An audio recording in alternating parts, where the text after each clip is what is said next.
Hello guys, welcome back to my channel. आपको video के title से ही पता चल गया होगा आज हम क्या पढ़ने वाले हैं। आज हम पढ़ेंगे क्लास 10th की मैथ्स की एनसीईआरटी। तो इसमें हम पढ़ रहे हैं चैप्टर नंबर 12 जिसका नाम है एरियाज रिलेटेड टू सर्कल्स। तो इसमें मैं आपको 12.1 करा चुकी हूँ। आज से हम 12.2 स्टार्ट करेंगे। तो बिना किसी तरीके शुरू करते हैं। तो ये रहा फर्स्ट क्वेश्चन 12.2 एक्सरसाइज का। तो ये क्या कहता है? ये कहता है find the area of a sector of a circle.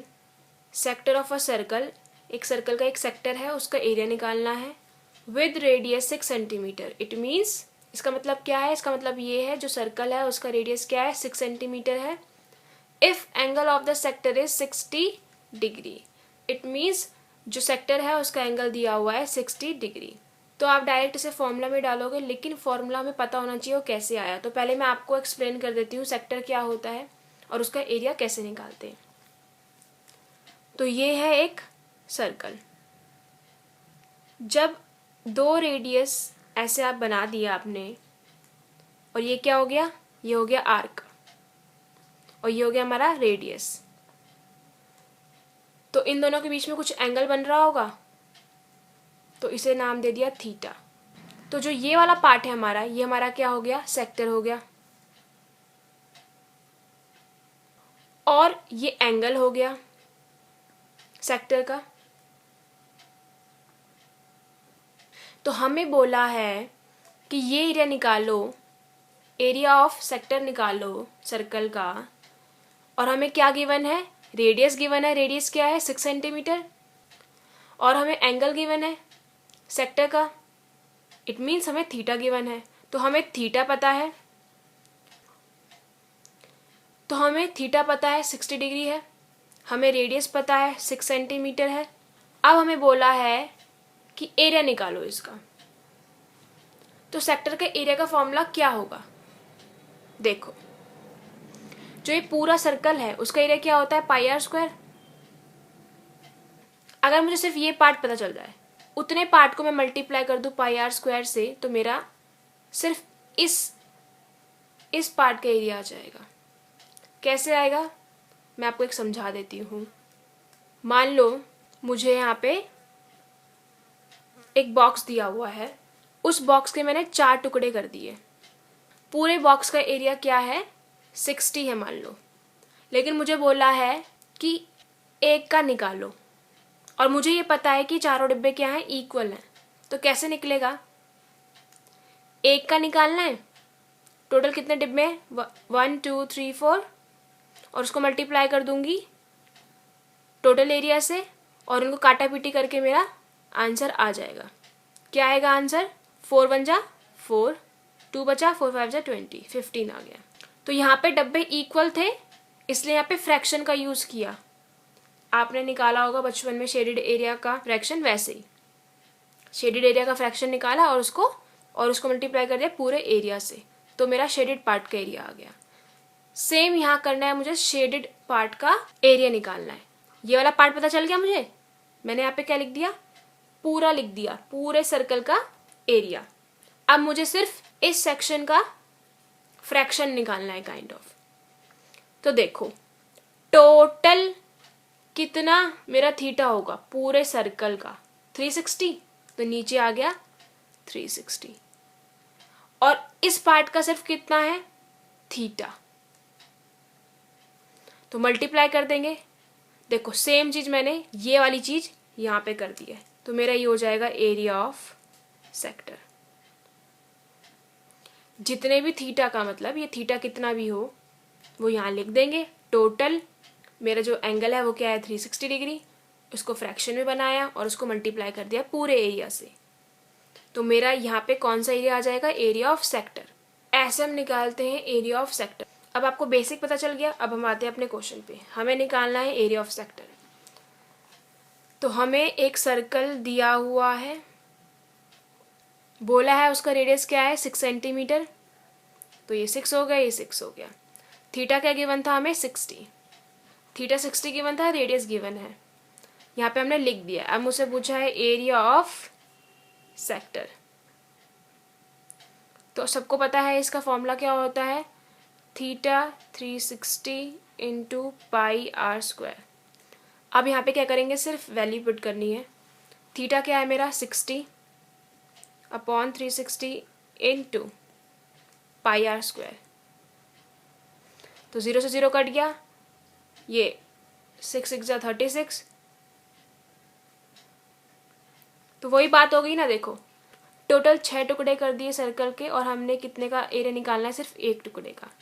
Same यही वाली बात हो गई ना। तो इसलिए मैंने आपको बेसिक बताया कि ये ऐसे होता है। जब आप एग्ज़ाम देते हैं तो आप हमेशा क्या करते हैं, फॉर्मूला भूल जाते हैं। वो इसलिए ही भूल जाते हैं क्योंकि हमें पता ही नहीं है कि फॉर्मूला आया कैसे। इसलिए हमेशा आपको क्या करना चाहिए, फॉर्मूले को स्टडी करना चाहिए, वो फॉर्मूला क्यों आया, कैसे आया, ताकि अगर आप एग्ज़ाम में भूल जाएं तो आप फॉर्मूला बना सकते हैं। तो इसे सॉल्व करते हैं फिर से आगे। 1.6 इंटू पाई, तो पाई की वैल्यू क्या होती है 22/7 इंटू रेडियस क्या है हमारा 6 का स्क्वायर। अब फिर से ऐसे करेंगे 1/6 इंटू 22/7 इंटू 6 इंटू 6। तो एक 6 से एक 6 कट गया, तो आ गया 6 2 जा 12, 6 2 जा 12, 1 कैरी 13। अब इसको डिवाइड करेंगे। अब इनको डिवाइड करेंगे तो क्या आएगा, यहाँ पर आ जाएगा 18.8। इसे आप फर्दर भी आगे कर सकते हैं, मैंने सिर्फ एक डेसिमल लिया है और ये सेंटीमीटर में चल रहा था तो आ जाएगा सेंटीमीटर स्क्वायर। तो ये हमारा क्या आ गया, फाइनल आंसर आ गया है। तो सिर्फ हमें क्या करना था, फॉर्मूले में वैल्यू पुट करनी थी, लेकिन जस्ट मुझे आपको समझाना था कि सेक्टर किसे कहते हैं और एरिया ऑफ सेक्टर कैसे निकालते हैं। वो फॉर्मूला बताना था, वो फॉर्मूला कैसे बना वो बताना था, इसलिए मैंने थोड़ा आपको एक्सप्लेन करके बताया, वरना ये 2 सेकंड का क्वेश्चन है। तो ये क्वेश्चन तो हो गया। अब हम करेंगे नेक्स्ट क्वेश्चन। तो नेक्स्ट क्वेश्चन भी क्या है, छोटा सा है, देखते हैं क्या है। Find the area of a quadrant of a circle whose circumference is 22 centimetre. हमें क्वाड्रेंट निकालना है एक सर्कल का और वो सर्कल का सर्कमफेरेंस हमें दे रखा है, वो क्या है 22 सेंटीमीटर। तो पहले जानेंगे क्वाड्रेंट क्या होता है। अगर हम सर्कल के 4 टुकड़े कर दें तो जो एक टुकड़ा होता है वो होता है हमारा क्वाड्रेंट। तो 4 टुकड़े करेंगे तो एंगल क्या होगा, 90 डिग्री होगा। कैसे होगा, देखो 90 90 90 90, चारों 90 डिग्री इसलिए होंगे क्योंकि हमने क्या किया है, इक्वल भागों में बांटा है, तो एंगल्स क्या होंगे, इक्वल होंगे। तो टोटल हमारा एंगल क्या है, सब 360। तो 360 को मल्टीप्लाई करेंगे 4 से, क्योंकि हमने 4 टुकड़े में बराबर बांटा है, तो आ जाएगा 90। ठीक है, तो हमें पता चल गया क्वाड्रेंट क्या होता है। हमें ये वाला पार्ट निकालना है, इट मीन्स एक पार्ट निकालना है। तो हमें लेकिन रेडियस नहीं पता। अभी हमने पढ़ा सेक्टर, एंगल गिवन है, लेकिन हमें रेडियस गिवन नहीं है। ये रेडियस निकालेंगे तो डायरेक्ट हम फॉर्मूले में लिख देंगे एरिया ऑफ सेक्टर के, तो हमारा एरिया आ जाएगा। तो इसमें हम क्या करेंगे, इसका यूज करके अपना रेडियस निकालेंगे। तो सर्कमफेरेंस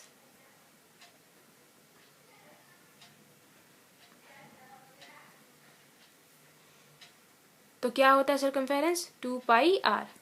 ये दे रखा है हमें 22, तो सर्कमफेरेंस ऑफ अ सर्कल क्या दे रखा है हमें 22, इक्वल टू का इक्वल टू 2 का 2, पाई क्या होगा 22/7 और रेडियस हमें निकालना। अब r यहाँ रखेंगे, बाकी सारा इधर ले जाएंगे, तो 22 इधर रहेगा। अब देखो ये नीचे है तो ऊपर जाएगा, तो 7 नीचे है, ऊपर मल्टीप्लाई में चले जाएगा। ये ऊपर है तो नीचे चले जाएगा, 2 इंटू 22 इक्वल टू बचा यहाँ पे क्या r। तो 22 से 22 गया, तो r हमारा रेडियस क्या आ गया 7/2 सेंटीमीटर। तो हमें रेडियस क्या है पता चल गया कि 7/2 है। तो यहाँ पे मैं क्लीन डायग्राम बना देती हूँ एक, कि हमें एक क्वाड्रेंट निकालना है। क्वाड्रेंट का क्या होता है, एंगल 90 डिग्री होता है, जो मैंने अभी एक्सप्लेन किया क्यों होता है। रेडियस पता चल गया हमें 7/2। तो यहाँ पे हम एरिया ऑफ सेक्टर लगाएंगे फॉर्मूला।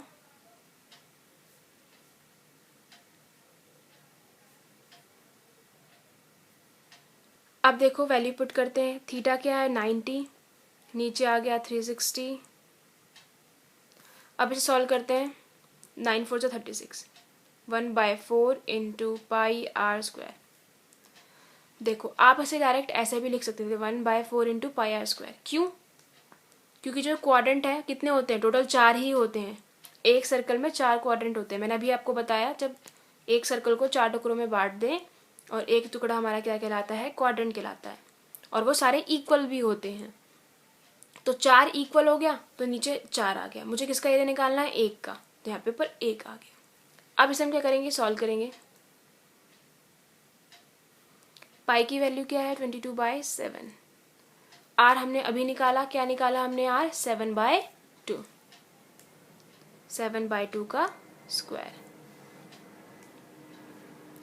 तो इसे एक्सपेंड करके लिखेंगे। अब स्क्वायर का मतलब क्या होता है, इसी चीज़ को 2 बार लिखो मल्टीप्लाई में, 7/2 इंटू 7/2। तो इसको मैंने 2 बार लिख दिया मल्टीप्लाई में। अब इसे क्या करेंगे, काटा पीटी करेंगे। इस 7 से ये 7 कट गया, 2 1 जा 2, 2 1 जा 2, 2 1 जा 2, 2 1 जा 2, और यहाँ पे ये 11 से कट गया। अब हमारा क्या बचा,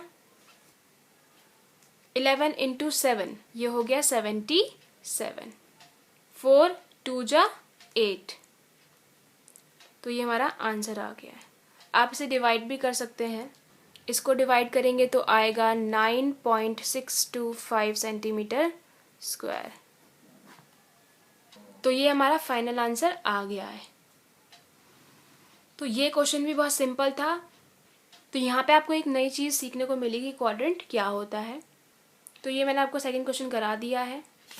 तो इस वीडियो में इतना ही। इस वीडियो में मैंने आपको कराया question number 1, question number 2, exercise 12.2 का। तो अगर आपको कोई भी डाउट है, कुछ भी प्रॉब्लम आ रही है, तो आप मुझे कमेंट सेक्शन में पूछ सकते हैं। और अगर आपको ये वीडियो पसंद आई तो प्लीज़ मुझे कमेंट सेक्शन में ज़रूर बताना और वीडियो को लाइक करना और शेयर करना। तो अब मैं आपको मिलूंगी नेक्स्ट वीडियो में। आई होप आपको सब कुछ समझ आ गया होगा। Thanks for watching.